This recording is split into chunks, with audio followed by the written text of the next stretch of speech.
Morning.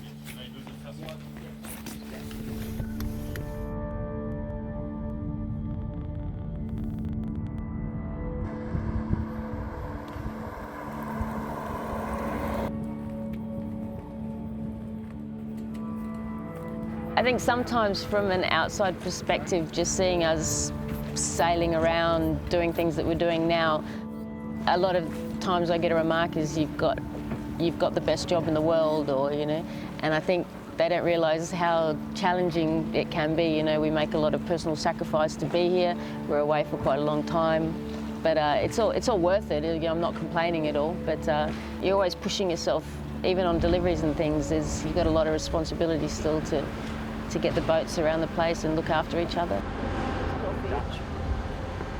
We delivered the boat from Newcastle in the UK to Kiel in Germany. And when we say delivery, it basically just means we're taking the boat from point A to point B. It's not a race, although we do always like to sail the boat fast. Our priority in this case is to get the boat there safely without breaking anything. She had light air upwind though later tonight, which I'll check it out.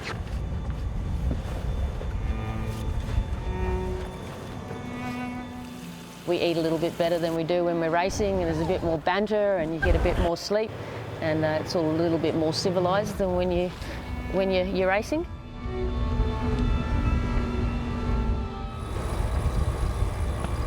It's amazing how quickly you fall back into the rhythm. It's a bit scary.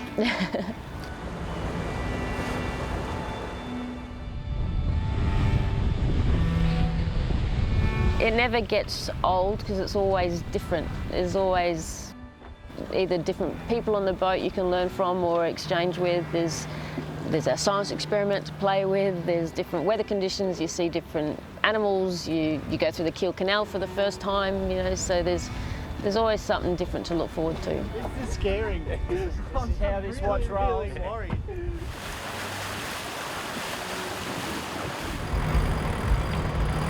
It's definitely not just work, otherwise I probably wouldn't do it, because it's something I think you really have to enjoy, otherwise it'd be a pretty sad existence.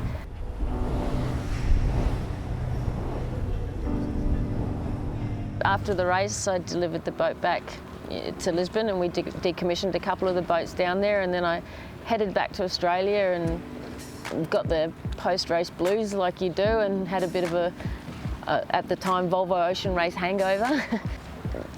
You just need a bit of time, you know, to adjust and to get your head around you and get back into the world of reality until you realise that it's time to go again.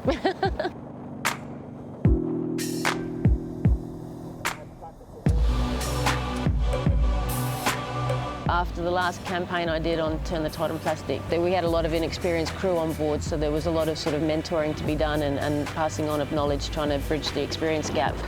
I enjoyed that part of it in that race, and so going forward, having the inexperienced people on this boat now, it's kind of fun to teach them things, and it's definitely, when they're so eager to learn, they're a pretty easy audience. So maybe the bottom is a little bit more flat than. It's an exciting time in life, I guess, because I know that I want to do the race again, so I can stop thinking about the last one and start learning from the last one, I guess. I've been, you know, posing myself a lot of questions about what I would have done differently in the role that I was in and things like that, and also looking forward the kind of people I want to sail with, the kind of people I can learn from, what I need to sort of develop myself as a sailor. And so it's pretty exciting because you get back into that learning phase, but also it's quite daunting and scary because you've got to find a ride, and they're getting harder and harder to find because there's more of a, you know, a pool of people to choose from, and the rules have changed a bit, so it's making it very more difficult for girls over 30 years old. So I'm going to have to fight for my place, which is challenging. It's exciting.